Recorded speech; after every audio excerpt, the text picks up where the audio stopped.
Install Android 13 on Mi Mix 4 via AOSP ROM. Please check the description for important notes and all the download links. First download ROM and GApps packages, then transfer the downloaded files to the phone storage. Link is in the description below. Step 2. Boot your device into TWRP recovery. Once in TWRP, click on Wipe, Advanced Wipe, and select the check boxes, as shown in the image, excluding internal storage. Step 4. Swipe the button to wipe the device.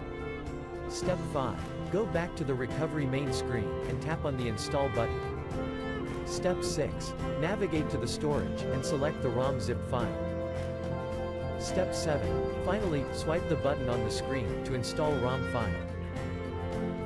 Step 8.